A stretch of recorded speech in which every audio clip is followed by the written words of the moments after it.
Welcome back, ladies and gentlemen, to another exciting episode of Let's Play Dark Cloud. In the last episode, we took a look at the Moon People who gave us access to the new area, the new town, or village, as it were, known as Queens. So we're going to go straight over to there, and this will mark the beginning of our adventures in Queens.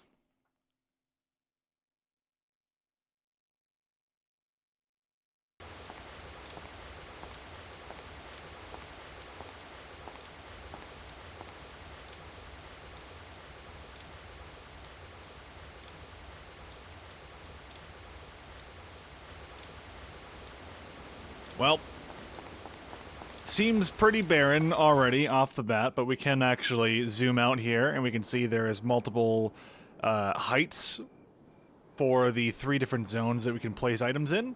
And this is actually kind of important. A lot of the characters that we're going to be talking to as we rescue them will be in need of specific areas that they would need to go to. But for now, we're just going to drop down here. I'm not entirely sure which area is the dungeon, but I think it's like wherever there's developer lights, right? So we'll try this area here.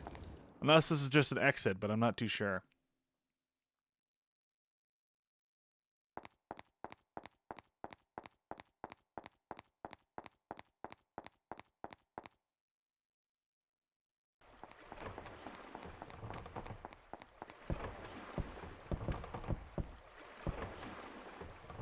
Oh, you. So there are other humans left other than myself. I thought I was the only one left in this whole wide world. Good to know there's someone, even though you're only a kid. I'm Rando. I sell goods here in Queens. You? Ah, so you're Tone. Oh, we don't have to stand here talking. Why don't we go over to my shop?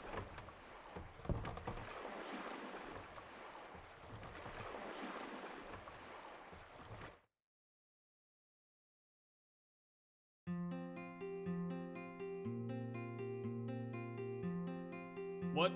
They brought that fat beast back to life? Fools! They must be from the East. They're up to some madness again, those blasted Easterners. Blood-sucking scum of the earth. Even back then. Damn! So what's the moon orb like? That you're looking for? I see. Maybe it's lost in the undersea treasury. It's a shipwreck at the bottom of the Queen's Sea. Most merchants in Queens use it as a warehouse. But it's changed lately. Now there are monsters everywhere. That giant monster that attacked Queens must be the cause. Today it's so dangerous, a place that we cannot even go get our merchandise. Do you still want to go there? Alright, I'll help you. Come, follow me.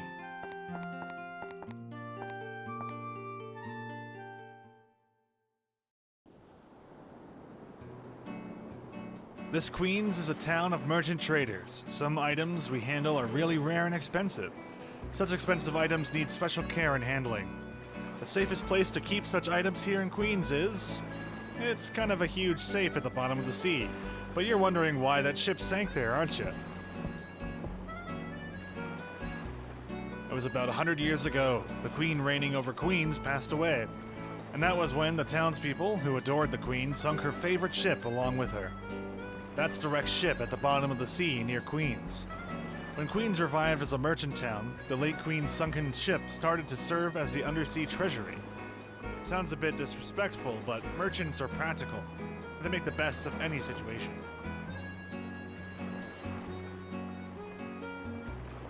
What? Oh, how are you going to get there? Take a look at that. It is the submarine, Turtle, that makes trips to and from the shipwreck.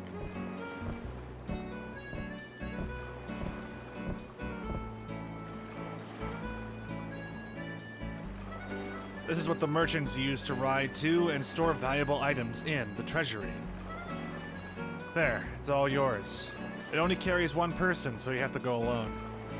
How do you operate it? It's easy. You just get in and it'll take you to the shipwreck. It was designed for merchants who know little about machines and are only good at counting money. I'll be in my store, so stop by if you need anything. My store carries lots of stuff. Oh, I'll give you a hand, but I have to charge you for goods. Even at times like this, a merchant is a merchant. Take care.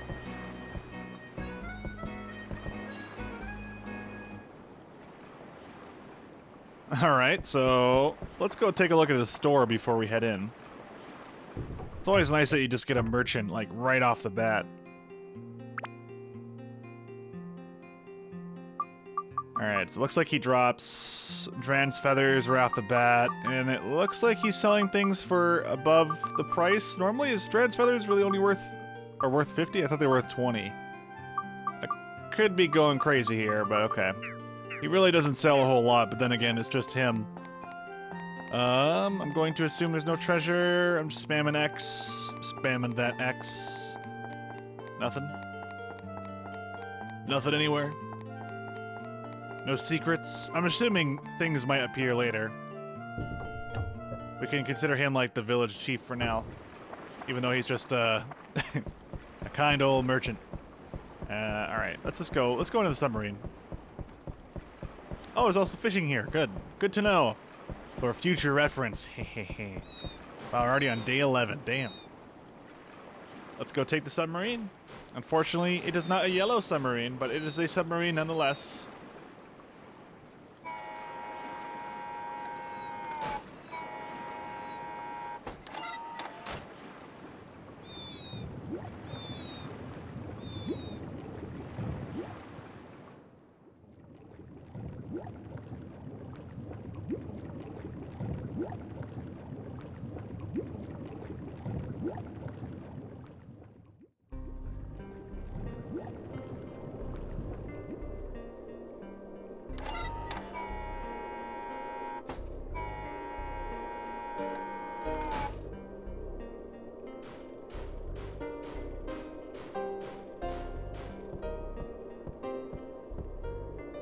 Alright, and welcome everyone to the newest dungeon.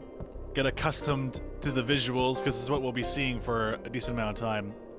I don't actually have that sheet out, ready to go, for the weaknesses of the monsters. I might look at it for maybe a next recording, but for now, we'll just go into it blind.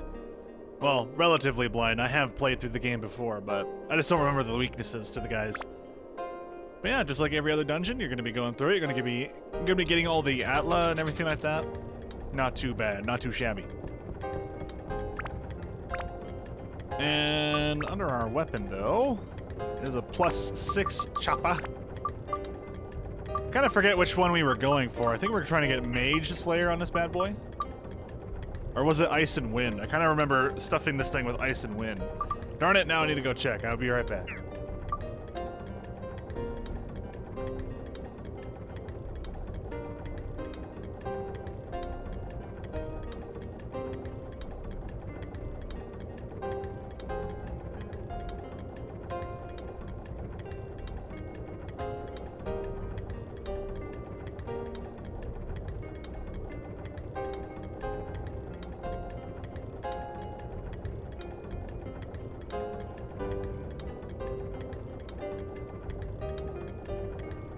Alright, so it is in fact the bottom one that we need. But if we go into customize here, we don't have anything equipped at the moment. How close are we to leveling it? Very far away. We have some ice, we have some thunder, we have some wind. I think we threw some things into the bank as well. So we should be okay for the most part. What's our max attack on the thing then?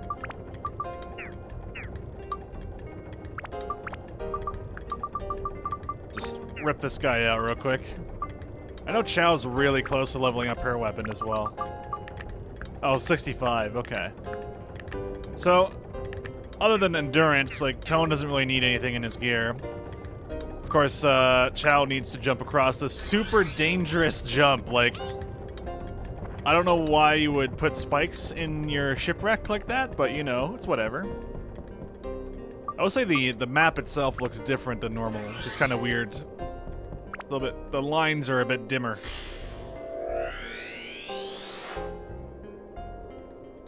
There we are. Buton. Gunny. If I can recall correctly, I think the gunnies actually do, like, turtle up. and they like to deflect your attacks.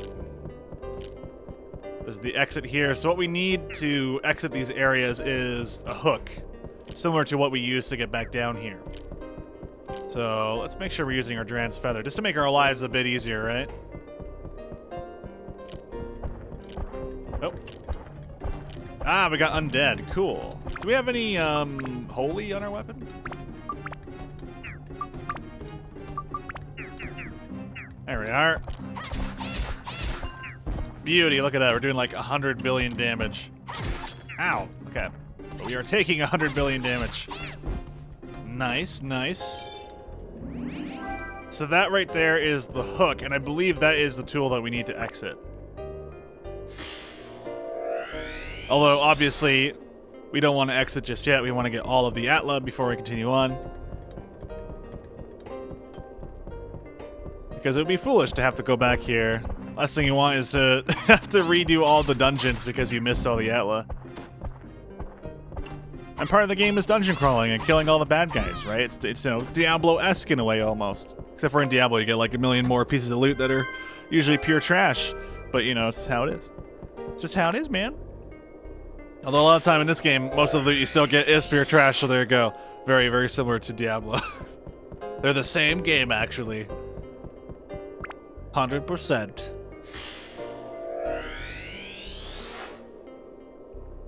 Nice, we got a chimney. I do love the aesthetic of Queens. It's like a weird desert town. And thank goodness it's not an Act 2 town, because I can't believe how many games I've played where Act 2 is literally a desert. And, like, the town doesn't even feel super deserty because the dungeon you go into is a shipwreck instead of a desert, which is awesome. I'm kind of like, I don't know, there's so many RPGs out there where they feel they need to put a desert into their game. There is technically, like, more of an oasis coming up pretty soon, like, as another area that we're going to. And I guess that's even more deserty than this color scheme, but I don't know, Dark Cloud likes to change it up pretty well for the most part, so it doesn't all feel the same as you're going through it. And I do actually really like the aesthetic of the ship. It is a bit more browns, it is a bit more grays than browns.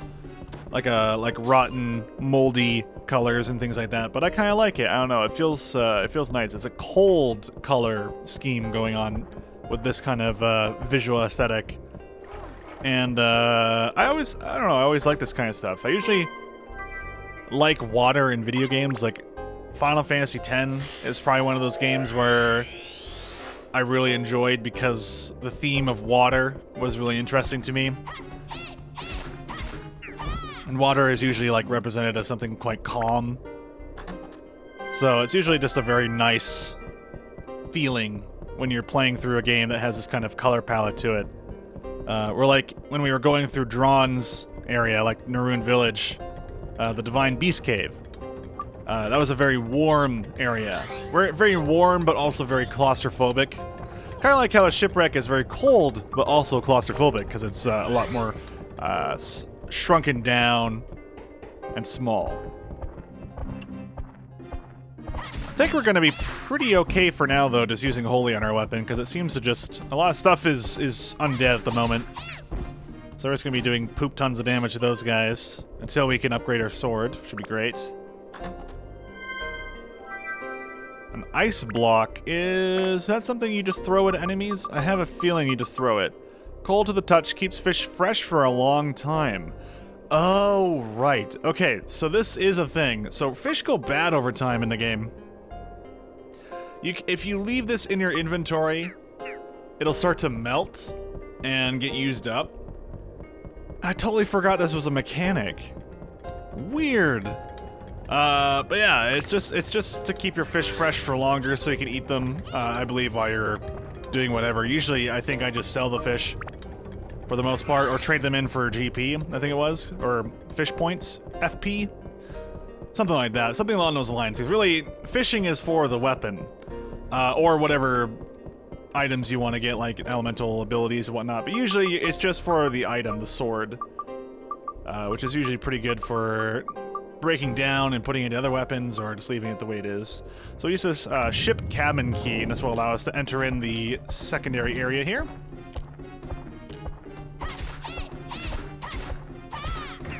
we are definitely going to want to repair our weapon, because the last thing we want is for it to shatter. We have 4 repair powder left, so we should be okay for a little while. I might have been better off if I grabbed a bit more repair powder before heading out. I think I want to avoid these circles of doom, I want to call them. I feel like at this point, the gamble isn't worth it. I feel like in this playthrough we've hit more negatives than positives on those, and I don't know. Just like in our previous playthrough of the game on the channel when we did a playthrough of the emulated version of the game. I found that they are just not worthwhile. And those things are actually only present in the North American version of the game. And European, I'm assuming, as well. But if you happen to have the Australian or Japanese version of the game, you're probably gonna be not having those, which honestly is probably for the best. I believe it's just because the US really likes randomized games, I find, or at least marketing has shown that the US, or at least North America, prefers more gambling or RNG in games, whereas in Europe, a lot of people prefer just like hard stats and things like that. And Japan, I think, is the same way. I think that's how it is. I remember watching a thing of people explaining how board games are in different regions of the world, and how they are designed differently depending on what region they're released for. Now, that's not to say that people just don't like RNG in games in Europe, or that people in America don't like, you know, statistical games. But holy shit, I just got straight up cursed there. Sir. Trying to explain things here. As I get murdered.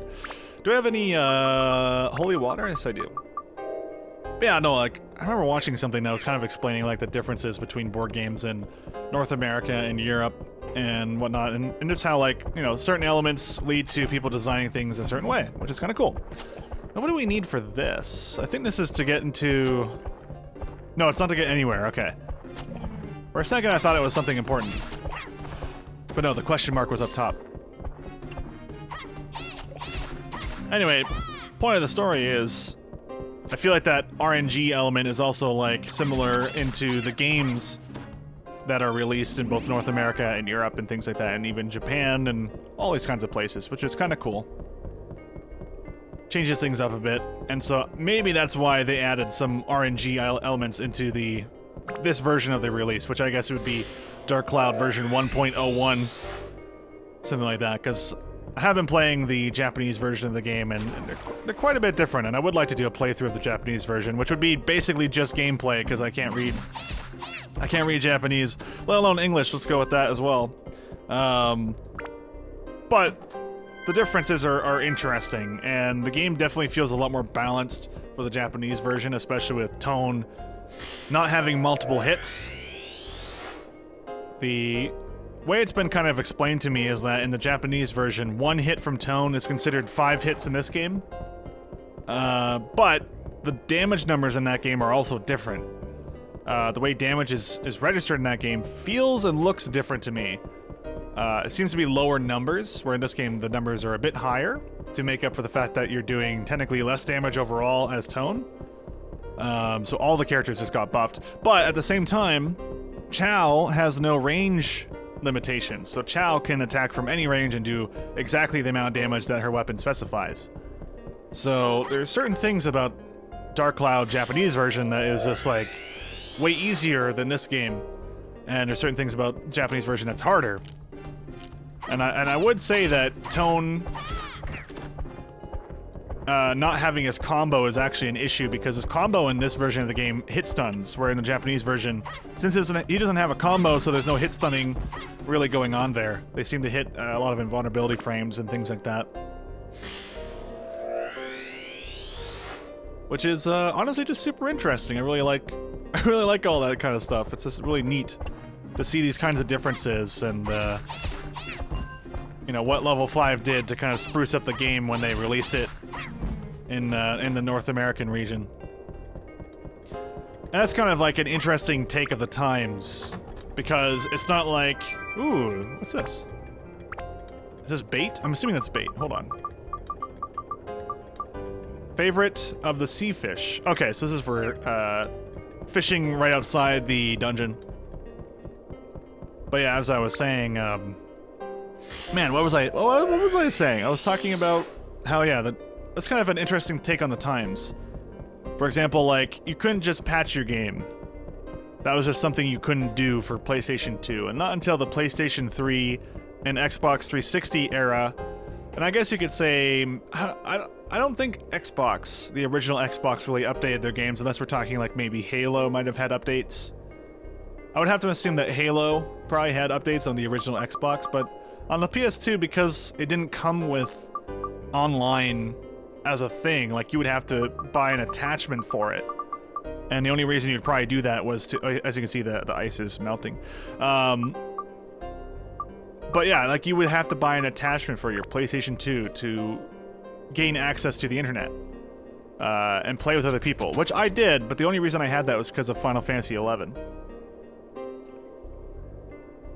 Which not everyone had. So not everyone had internet for the PS2, which means there's no reason to release a patch. And I don't even think that was possible at the time because the infrastructure wasn't in there for games to be updated. So, again, as a sign of the times, the Japanese version, and I guess also the Australian version of Dark Cloud just never got the North American update, which came with like 100 new floors, and a bunch of different changes and improvements to the game, or what could also be seen as detriments here and there, like Chao having to be way closer to enemies. But like these various nerfs and buffs to the characters that were given in this version of the game simply just aren't present in those other versions of the game, which is kind of neat. But regardless, back to the game. I just like comparing these things because I think that's just super cool. Alright, so we're at chapter 6. We don't want to waste this bandit slingshot. Because... Wait, did we... Hold on. I swear we put the bandit slingshot in here to give Chopper the buff. Nope. I guess not. Oh, didn't we give it to Chao or something? I think we might have given that to Chao.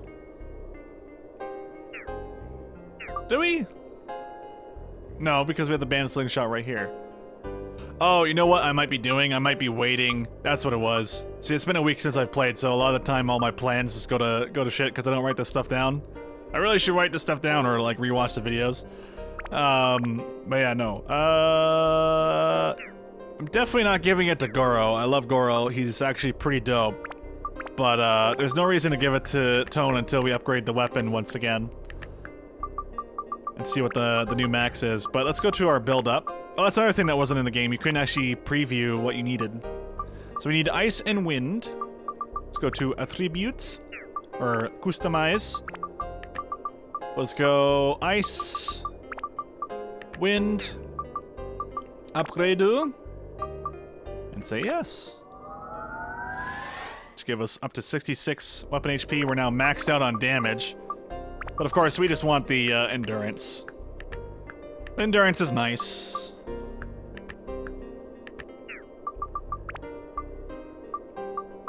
We're really still not there, though. I wonder how much ice you need. That's crazy. Ice and wind, man. Ice and wind. Well, we can always buy more. I mean, we're gonna have another ice, another wind that we're gonna stuff in there anyway.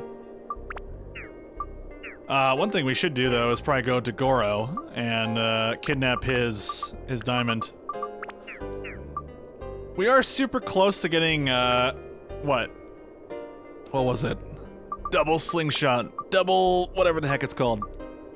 Yeah, we need aquamarine and mage. Mage Slayer. Yeah, I'm pretty sure that's what it was. Aquamarine, Mage Slayer.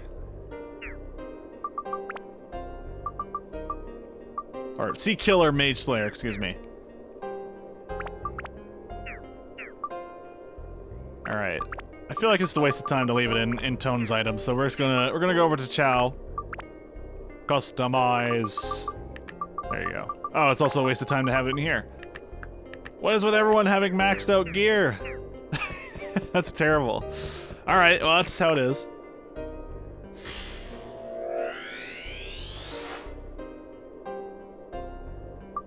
Got the dankest of lamps. Excellent. Might as well open up the exit. Perfect. Is it just me, or does it feel like Chow runs faster than Tone? I guess it's just her movement animation, which is like twice as fast. Oh yeah, she can still two-shot these guys, no problem. Oh, we got a wall-up time. Whoop! Voila!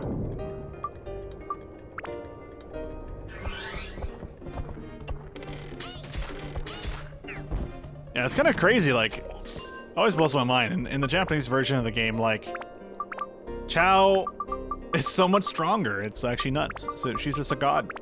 A literal god. Let's upgrade this beast of a weapon. How are we doing on build-up? Okay, now we just need Mage Slayer. Okay.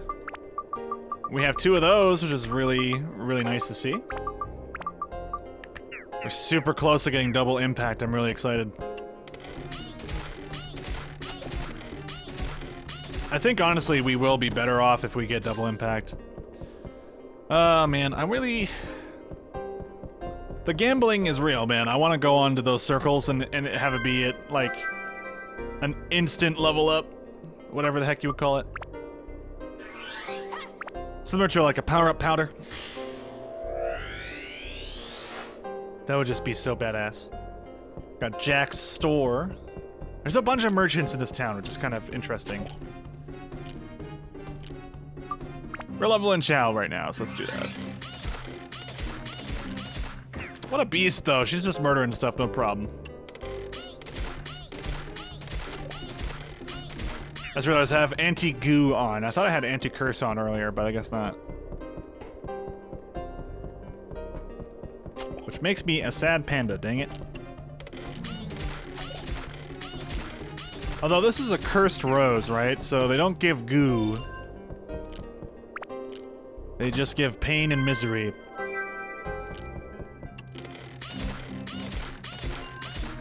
We are still doing pretty sick damage. Like, I'm pretty happy with what we're doing right now.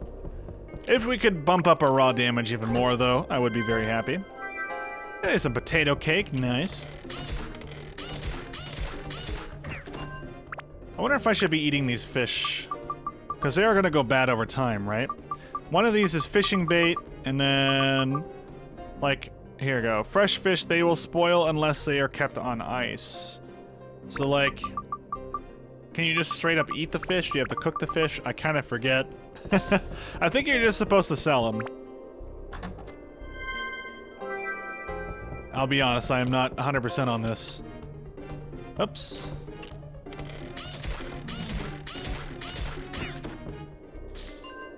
Beauty.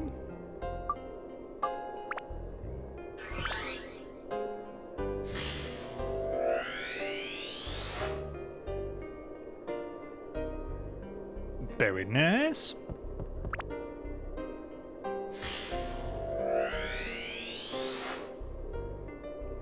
The Wilder.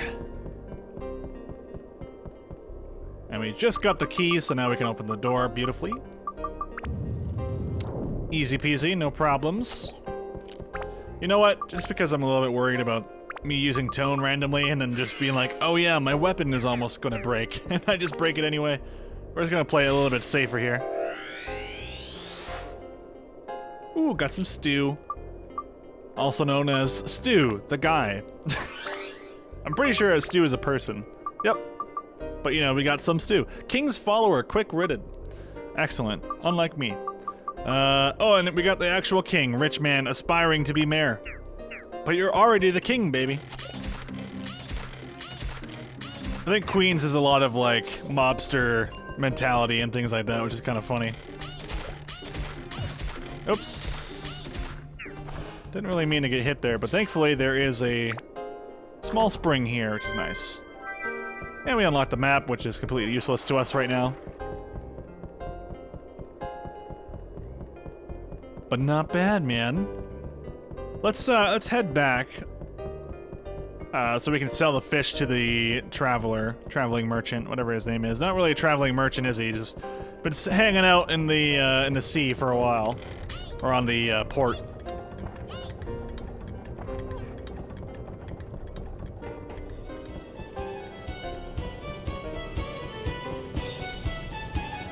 Let's leave the dungeon temporarily.